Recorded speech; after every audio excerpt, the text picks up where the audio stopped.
Well, I want to welcome all of our Atlanta area churches, as well as all of our network of churches around the country, across the world. It's really a humbling thing to be able to join with such an amazing group of people week after week. I hope your morning has gotten off to a great start already.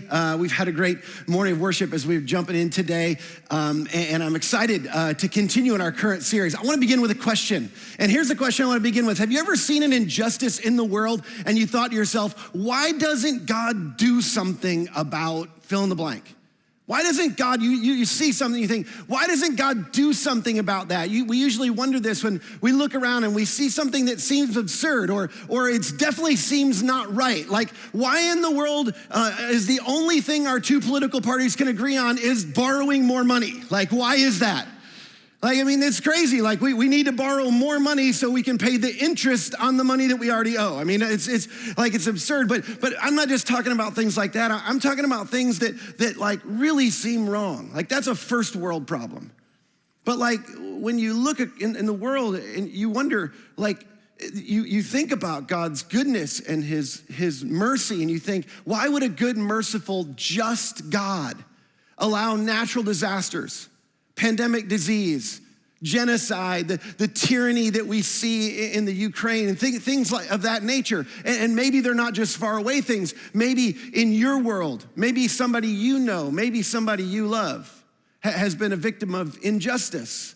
And maybe they're large injustices or small injustices, but you see these things and you're like, where's God in all of that?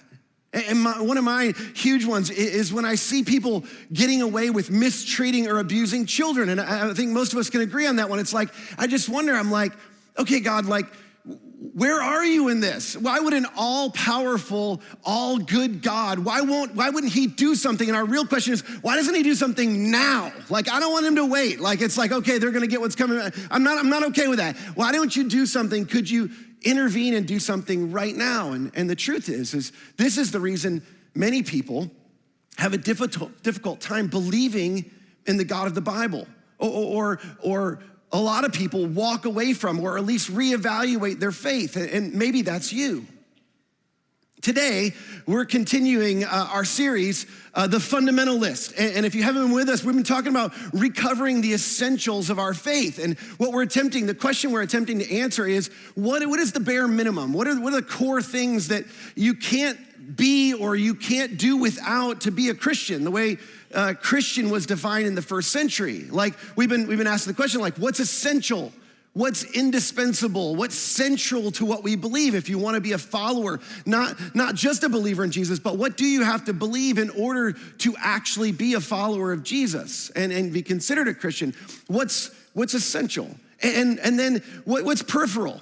What's not central? What's sort of debatable? What are the things that are cultural? Maybe the things that are heretical? Maybe the things that are definitely not fundamental that need to be left behind, because there's a lot of people in our world right now that are deconstructing, as Andy said a couple of weeks ago.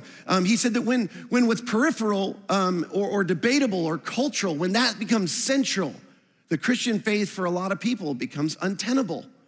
And it becomes something that it becomes like a burden that's pressed on them that they can't bear anymore. And they're just like, if I have to take on all of those things, because all these things just keep getting layered on to what it is to be a follower of Jesus or to be a Christian, if all those things are gonna get layered on, I just can't do it anymore.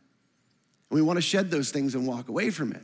So far in the fundamental list, we have a list of 3 things. We're 3 parts in. Today is part 4. And the very first one, we said, is central to all the other things. In fact, it's a reference point for everything else, and that is that Jesus is God's Son and our King. And interestingly enough, this is the only thing Christians have agreed upon since really the time of Jesus.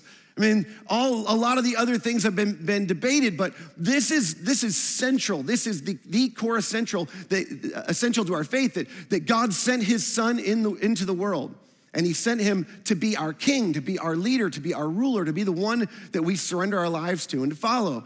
In part 2, we talked about the fact that Jesus, when he came to illustrate and demonstrate what God's like. And this is really important because you look around and you hear some stories and you hear people represent God, and you look at Christians in the world and you go, what is God like? And there's lots of representations, but the scripture says, in fact, Jesus said about himself, if you want to know what the Father's like, you look at me, you look at the Son. Well, that was in part 2. And then the last time we were together, Jesus defined sin. Number 3, Jesus defined sin as anything that harms you or others. And Jesus talked a lot about sin. And a lot of times we get accused of sin, or people get shamed or judged. And we're gonna talk a little bit about this today for sinning. But Jesus was really specific about his definition of sin. And sin is anything that you do that's harmful to you, which is why he's given us the instruction he has, or harmful to other people. And following the way of Jesus is never gonna be harmful to you or to the people around you. Well, a couple of months ago, Andy came to me and he said, hey, listen, I thought it would be fun for you to participate with me in this series. And I was like, I'm in. And he said, great, you take the reality of heaven, hell, and the final judgment.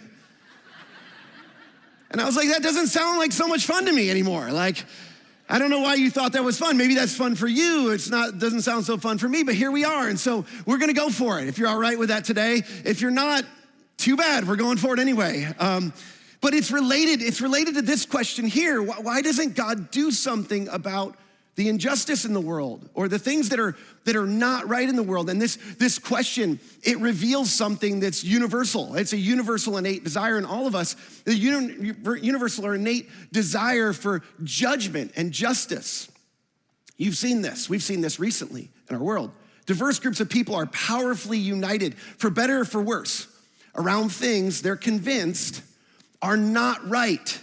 When we see things that are not right in the world, and you can rally people around this. I mean, this is one of the most powerful unifiers in our world. When you see things that are not right, it's easy to get a group of people rallied around that and against things. You've seen this. It's easier to rally people against things than it is even to rally people for things. But where does that come from? Well, why do we care? And isn't it true? And we don't think about this often, but you're an above average audience. So I want to challenge you today. When you see something that's not right, or to know something that's not right, assumes a standard of something that is right.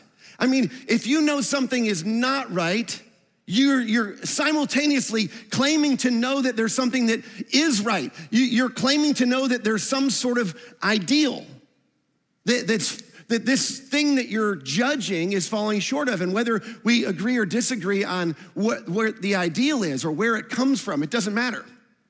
Logical deduction says that we believe that one exists, and that's true for all of us, because we all find ourselves judging things at times. And in reality, what we're doing is we're judging something against our version or our view of what the ideal is. And the irony is, this is a popular criticism of God oftentimes.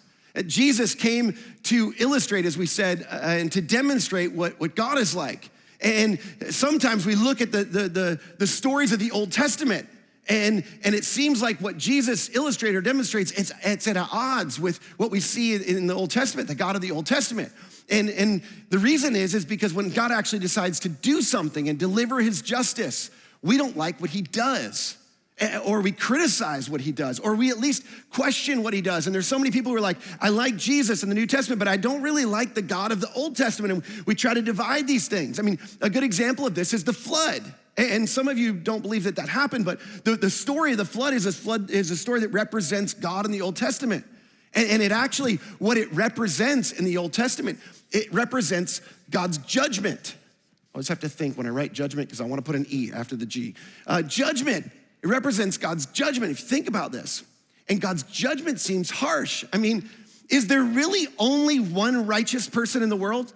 I mean, is Noah the only guy? And is it really necessary? Was it really necessary to flood the world and rid the world of all the other people? I mean, come on. When you think about that, you think, why would a good God do that? But we want God to do something when we see injustice in the world. And the thing is we want him to do something until he does it to us, right? We want God's judgment, but we want it our way. And we want it against other people. We don't necessarily want it against us. Now, here's the amazing thing. The third story in the collection of stories in our Bible, at the very beginning of the scriptures, the third story at the beginning of our scriptures is about this very thing. And it's the exact tension that exists when things are not right or things are not as they ought to be in the world. And so if you have a Bible, I want to jump into that story. If you don't have a Bible, I've said this a lot of times, we'd love for you to have one. Wherever you are, if you don't have a Bible, you can't afford one, we would love to give you one. We'd love to get you one. But I think the scriptures are so incredible that it's worth opening up for yourself. If you have a smartphone, the Bible app is free. And if you have one and you want to follow along, I'd love for you to do that. We will put the words up here on the screen. So really quick, context, Genesis chapter 1 and chapter 2, two accounts of creation. One is more poetic. The other gives more details of the creation story. Genesis chapter 3 is the famous story of the eating of the fruit. The serpent tempts Adam and Eve and the ideal, if you will. This is sort of the ideal in the beginning. The ideal is lost. The fall of man happens as it's described. And Adam and Eve have to leave the garden, which is this idyllic place that God had created for them. And death enters the world, and now sin's entered the world, and things are not completely right, and they leave ashamed and covering up and hiding from each other and from God. And that's just in the 3 chapters into the story. So we get to chapter 4 and we find out that Adam and Eve are starting their family, and they have 2 kids, Cain and Abel. Cain's the older one, Abel's the younger one. Genesis chapter 4. The third story in the Bible, Genesis chapter 4, begins this way. Now, Abel, he kept flocks, and Cain worked the soil. So we find out at the very beginning that Abel's a shepherd, and Cain's a farmer. And both are doing meaningful work. By the way, work is not a curse of the fall. God gave man meaningful work before. He wanted him to fill the earth and subdue it, to rule over it. And so they're both doing meaningful work by design. And Abel is a shepherd, and Cain's a farmer. And in the course of time, Cain brought some of the fruits of the soil as an offering to the Lord. And Abel, he also brought an offering, but he brought the fat portions from some of the firstborn of his flock. So they're both making sacrifices, which is sort of strange at the very beginning, but there's something innate in them that knows that they need to make a sacrifice, which again, seems like a little bit of a strange thing, but we all do this, don't we? I want you to think about this. In your life, you make sacrifices all the time. You sacrifice in terms of your time, and you sacrifice in terms of your money. And we offer our talents, and we leverage our assets towards other things. And we do this, and we try to sacrifice, and when we try to sacrifice, we try to make the right sacrifices, don't we?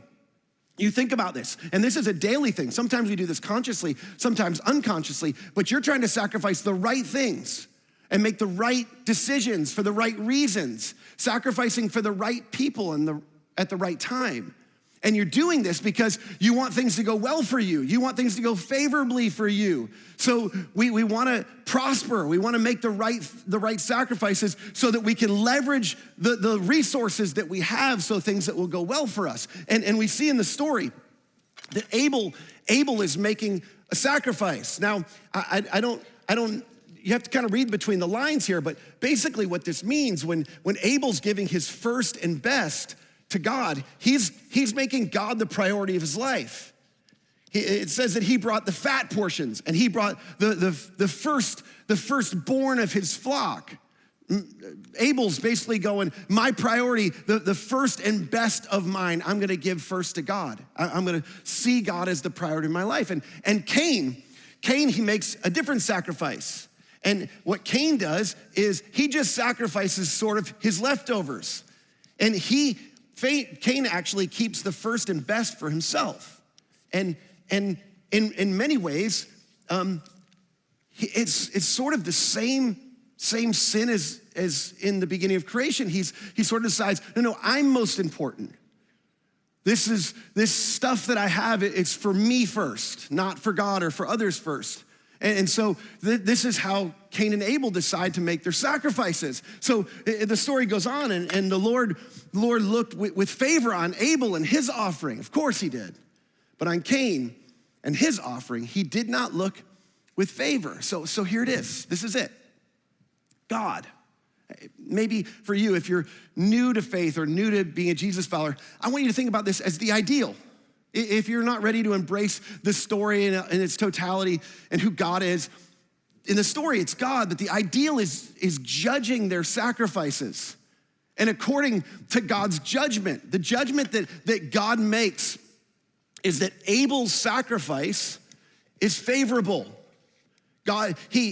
Abel puts himself in a position where he can be favored by God, and Cain's sacrifice is unfavorable, which, just side note, and a little bit of a nerdy preacher thing, is I always used to get these guys mixed up, Cain and Abel, but you'll never get them mixed up again because Abel had the favor of God. That's why he was favorable. I got a little bit of applause on that one. He's favorable. So Abel, things are going to go well for Abel. He's got God's blessing, and his sacrifices are favorable. And even if you're not a Christian, you still believe that some sacrifices are more favorable than other sacrifices. You make some sacrifices that are unfavorable, and you sacrifice the wrong things, and things don't go well for you. And other times you sacrifice the right things and they go well for you. So obviously Cain, he doesn't like this. Cain gets very angry and his face is downcast, which is precisely what happens when you get judged, isn't it? When we feel judged, oftentimes we feel shame and we feel embarrassment when somebody calls us out. But that's vulnerable, and we don't want to seem vulnerable, especially when we're being judged, because that feels weak. And so with the corresponding emotion that's unvulnerable is anger. And so that shame or embarrassment, it often presents itself as resentment. And so this is what's happening with Cain is he's angry and his face is downcast and he doesn't want to look up towards God. He doesn't want to relate to God and the Lord. He comes to Cain and he said, "Why are you angry? And why is your face downcast?" Which, again, this is a strange thing. This isn't normal, but he's angry and he's downcast because he's being judged. That's exactly what happens when we're judged. And so Cain, he feels angry and he feels downcast, and God comes to him and he says, "Look, if you do what is right, will you not be accepted? And if you do not do what is right, sin is crouching at your door." He involves this idea of sin. If you do what's right, your sacrifice will be accepted, things will go well for you. But if you do not do what is right, sin's crouching at your door, and it desires to have you, but you must rule over it. It's sort of like, this is what God's response is. It's like, okay, Cain, duh. What'd you think was gonna happen? If you make the right sacrifices, and we know this, things typically go fairly well as they can go in a broken and difficult world, but things go typically well. But if not, if you don't make the right sacrifices, if you don't live in the right way, like you invite the consequences to your doorstep is what he's saying. Like sin comes crouching at your doorstep, and here's the thing, these things will catch up with you eventually. They're at your doorstep, and you've invited them there because of the choices that you've made. Now, this is so important. There's sort of a subplot within the story. Cain's not just angry with God, and his face is not just downcast because of God. The sacrifice of his younger brother is judging him. The way his younger brother is living, the way Abel is living, is a tangible representation of the ideal way you should live, and the choices that you should make, and the decisions and the right sacrifices. And whether you believe these are two real people and this story happened or not, it doesn't even matter, because the story is exactly right. I believe the story because Jesus affirms it, but the human experience confirms it. Think about this. When your wife raves about how wonderful her friend's husband is, and he is, by the way, or when your kids talk about how great their friends' parents are, and they are, or when your boss highlights how competent your coworker is, and they are, you feel simultaneously, it says how insufficient, incompetent, or lame you are. And you may be, by the way, but this is how you feel, right? Isn't it? This is how you feel. Either way, we feel judged. And it doesn't feel good. And there's two options. The first option is we can be inspired by that. We can be inspired by the comparison that we sometimes think is unfair and it's something that shouldn't be made. But we can either be mad about that and be angry about that and feel judged about that. Or we can decide to be inspired and reach towards the ideal and stretch the best we can. Or we can do what Cain does. Now, Cain said to his brother Abel, he said, let's go out in the field. And while they were out in the field, Cain attacked his brother Abel and he killed him. See, you can either stretch towards the ideal or you can try and rid it from your life. And the Lord said to Cain, he said, where's your brother Abel? And Cain says, I don't know. He replied, am I my brother's keeper? And some of you didn't even know that. That came from the Bible. Am I my brother's keeper? Which is a phrase that's lived on into the world. It's sort of this, this isn't my responsibility. And the Lord asked this question. He says, what have you done? What have you done? Which this is a really important question. It's a question that's relevant for you and for me. And so what has he done? Literally, he's killed his brother, but functionally, instead of choosing to make a more favorable sacrifice, which was an option for Cain, by the way. It's not like he's completely out of favor with God forever. It's like you can change, you can course correct, you can begin to make the right sacrifices, favorable sacrifices. But Cain decides not to do that. Instead of doing that, he attacks and he eliminates the thing that represents the ideal that's judging him. And he destroys the judge because he resents it. We do this too. Maybe not murder, but when we see someone or are compared to someone who's a more ideal, whatever it is, than we are, we do our very best to discredit or to eliminate the judge. It's like, oh, wow, Tina's husband, yeah, he's thoughtful. He's a really amazing guy. Too bad he's ugly. And he doesn't make much money. And have you seen the car he bought for her? It's terrible. And he's a crappy golfer too. Come on, you don't want to be married to Tina's husband. Do you? I think you got it pretty good the way you are. Things are pretty good here, aren't they? This is what we do. And, I sort of ingest, but the truth is it's easier to destroy or to tear down the thing we're being judged against than it is to pursue it, than it is to humble ourselves and stretch toward it and to prioritize it. And if that's all there was to this story, that's more than enough. It's more than enough for us today. But most people don't know what happens next in the story. In fact, most church people who've been around church their whole life, because the second part of the story is not what gets highlighted, but the second part of the story is the most important part of the story. God comes back and he says, listen, your brother's blood, it cries out to me from the ground, that's just a haunting phrase in general. He says, now look, you're under a curse and you're driven from the ground, which opened its mouth to receive your brother's blood from your hand. And when you work the ground, it will no longer yield its crops for you. And you will be a restless wanderer on earth. Now, as haunting as that language is, I actually read that and I go, wait, what? I think he's letting him go. It seems like Cain's getting away with it. Is anybody with me? Just think about it for a second. He's killed his brother and he basically just lost his job. That's it. Really?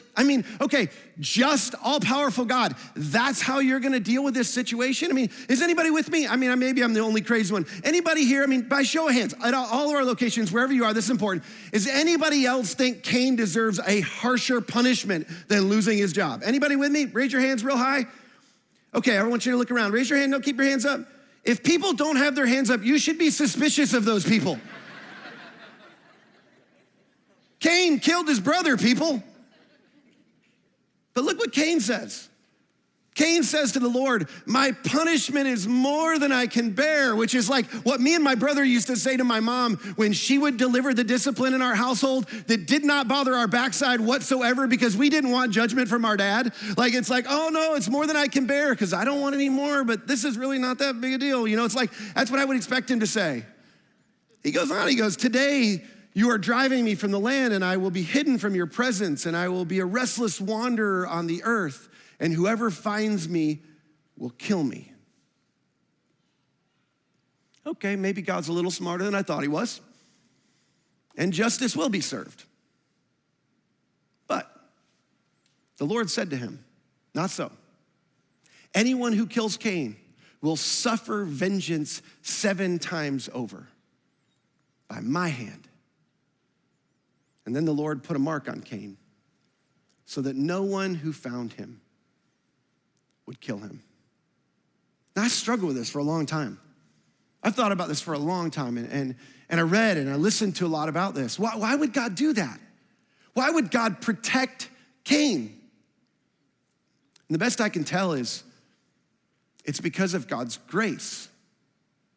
Yeah, his grace for Cain, but more than that, I think even more, yes, it's extraordinary grace towards Cain, but I think even more than that, it's towards those who would want to take up the cause of Abel. It's Abel's family who would be tempted towards retribution. I want you to think about this for a minute. I mean, this is way more relevant for us.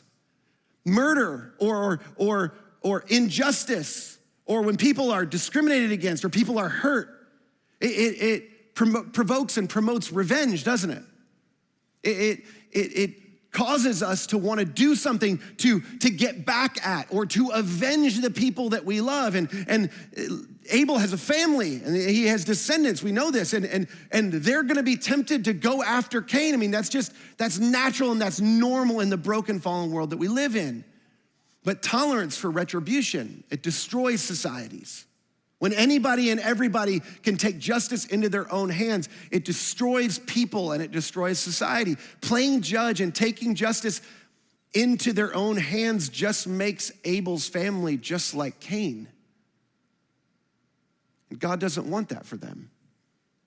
See, the role of a just judge is too much for any one of us to bear. That's why in our societies, we have juries. And even in that, if you ask people who've been on a jury, if they've been in a really difficult trial or a murder trial or something where you're to determine somebody's future and the justice for somebody else, and you're not sure what the answers are. If you ever talk to somebody in those situations, I mean, you wrestle and you struggle and you lose sleep and you can't eat. I mean, these are difficult things. It's because we weren't designed for that. You weren't designed to be a just and a final judge of anything. And we're not good at it anyway, right? How many times have you prejudged or misjudged somebody or something unjustly? I mean, just last week, my 2 boys, we have bigs and littles. We have teenagers and we have 2 little guys, our 9 and 7-year-old. And the 9 and 7-year-old come running in the room, and I heard them fighting in the other room. They come running in. The 7-year-old's crying. The 9-year-old's running behind him to make sure he tells the right story. And the 7-year-old comes in, the provoker, I'll call him. He comes running in, and I've seen this 1,000 times before. I know exactly what's happening. So before he even starts, I just jump in and I go, tell me, what did you do to your brother? I know you did something, you know, I just go off and I let him have it. And my 9-year-old goes, no, that's actually not what happened, Dad. I started it. And I'm like, I am not worthy to be your dad. And so I started apologizing to my 7-year-old. And the truth is we're not good at this. We're quick to judge. We judge incorrectly. We misjudge. So here's the thing, God puts an end to this right away. He despite Cain's appalling crime against his brother, no one's gonna to seek retribution against Cain or else. Nobody can do that. And then this is the strange part. We don't have time to look into this today, but the strange part of the way that this part of the story ends is Cain, on brand, by the way, he continues sinning and he decides he's gonna continue to act as if he's God, which again is the same sin as in the gardens, the first sin. And if God's gonna avenge him 7 times, he's gonna avenge his kids 7 times because he's like, this isn't gonna end with me. And Abel's kids might take retribution against my kids. And so if somebody touches one of my kids, I'm gonna avenge them 7 times. And my grandkids, I'm gonna avenge them 77 times. And it spirals. And all the way down the line, generations later, comes Tubal-Cain, which is a descendant of Cain. And he's credited with creating weapons of war. And things are out of control and destructive in this lineage of this family. And the next story in the scriptures. Anybody know the next story in the scriptures? People get nervous when I kind of like give Bible quizzes in church, but you know, it's not a bad thing. We used to do that all the time in church. Like the preacher would wait for the answer. Like I'm kind of stalling right now, but I'm giving you a really big clue right here. Like, anybody know the next story that happens in the scriptures? Nobody. The flood. And it's by no coincidence, by the way. Think about this. This is mind-blowing to me. This is an archetype for everything that happens after the fall. Do you know this? Like this in the first few chapters of the Bible, the ideal is created in the garden. The ideal is created. You know, you remember this part. The tree in the garden, there's the ideal world that Adam and Eve are in. And then they sin against God. And they're cast out of the garden, and the ideal is lost. And things are not right in the world. Things are not going well in the world. And there's two paths. There's two options for how you can live. You know, it's not like there's only one way to live. There's two sort of separated paths for how you can live life. And you can either choose to live and make the right sacrifices and live one way that's favorable, or you can choose to live another way, and it's not favorable, and it's not gonna go well for you. And in the end, there is judgment for this. I mean, this is just the first few chapters, just really quick. And this is a side note. I try to make a case as much as I can. This thing is brilliant. Do you know what we hold in our hands? From a sociological and psychological perspective, the story, this book, just the first few chapters, is inconceivably brilliant, and we take it for granted. In just the first few chapters, you don't even have to read far. You find the meta-narrative for all of human history. How to live, how not to live. We said in week 1, Jesus came to show us that. He shows up as a rabbi. He says, follow me. I'm gonna show you how to live. And we said in week 1 of the fundamentalists that Jesus is God's son and he's our king and he's the ruler and he's gonna have the final judgment. He's God's final king and he gets the final say. In fact, he tells us in John chapter 5, he says, the Father judges no one, but he's given all judgment to the Son. And when we think of final judgment, I mean, this is fun to talk about. It kind of makes people nervous. But when we think of final judgment, what everybody wants to hear about is, hey, what's going to happen in the end? Like, how are people going to be judged? And who's going to actually get to show up and go to the pearly gates? And who isn't? And when is that going to happen? And how is that going to happen? And we use big church words like eschatology and rapture and like what's going to happen in the end. And I'm not making fun. Like those are all important things and key things that the Bible talks about. The problem is none of that is actually really clear as to what happens in the end. But preachers like me, oftentimes they use things like, you know, stories in the scripture, and people are like, somebody's like, things are off the rails. Wait till Andy gets back. Like, what are we talking about? But like, we use things like this to like scare people into things, to literally like scare the hell out of people and scare people into other things. And it's like, that's what we want to do. And again, Jesus promises judgment, and the details and the sequence aren't clear. And it is clear that there will be a judgment in the end, and the things of the kingdom of heaven and the things that are from the enemy, the things that are of hell will be separated.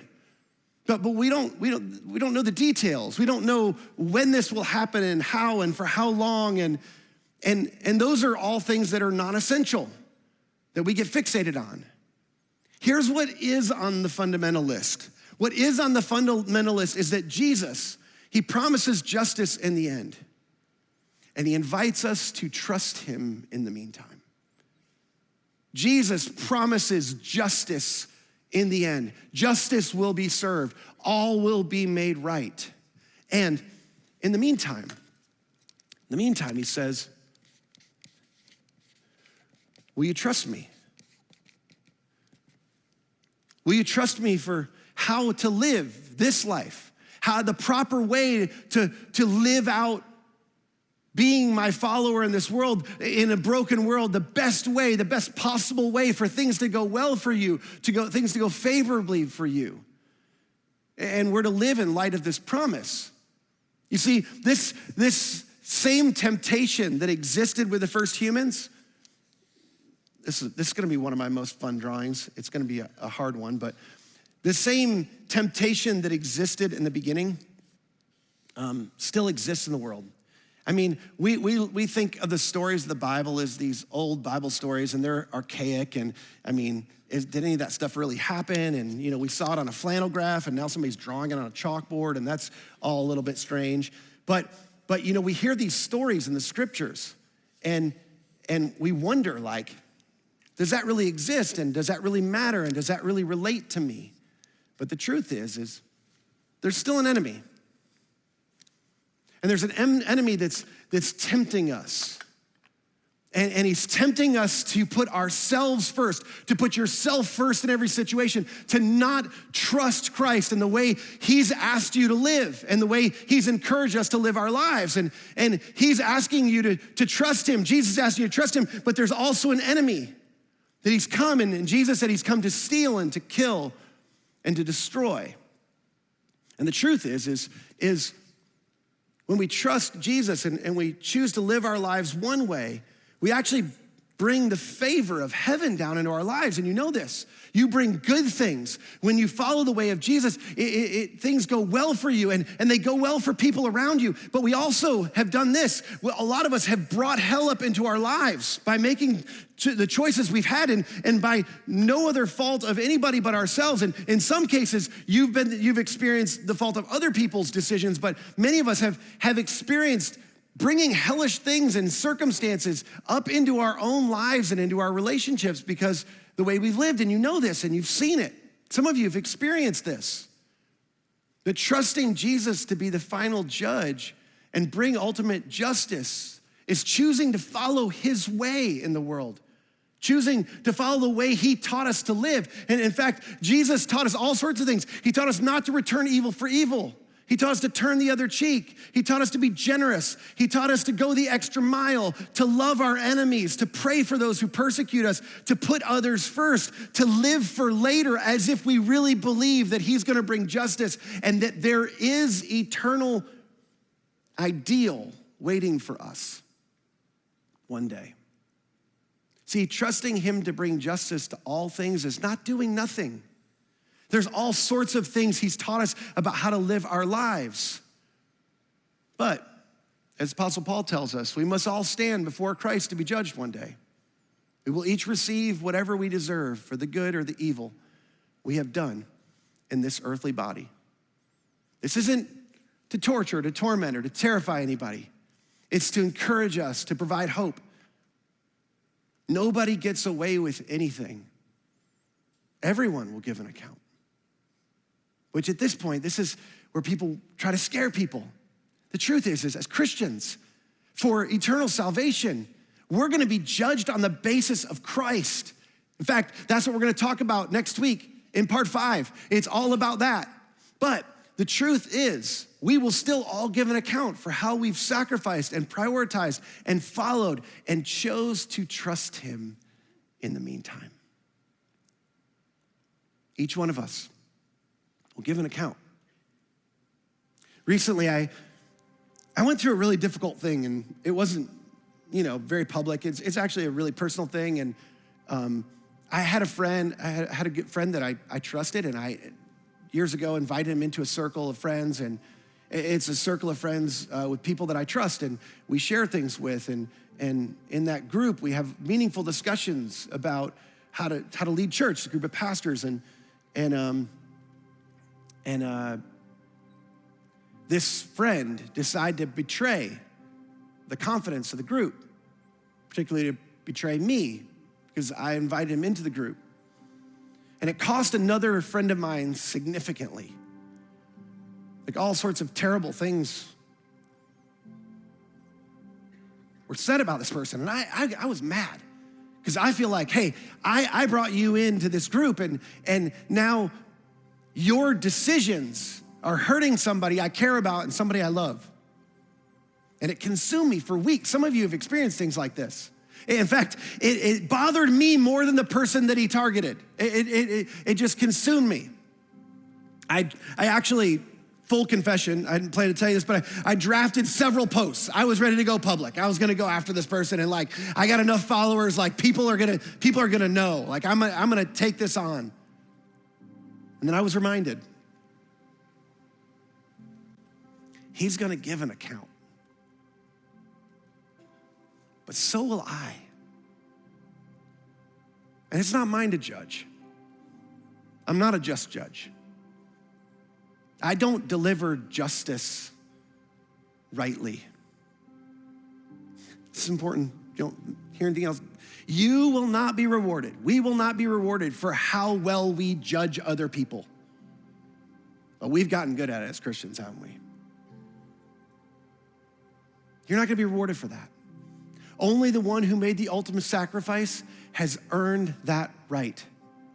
You see, when God's final king came into the world and he decided to come and deliver his justice, which is extraordinary.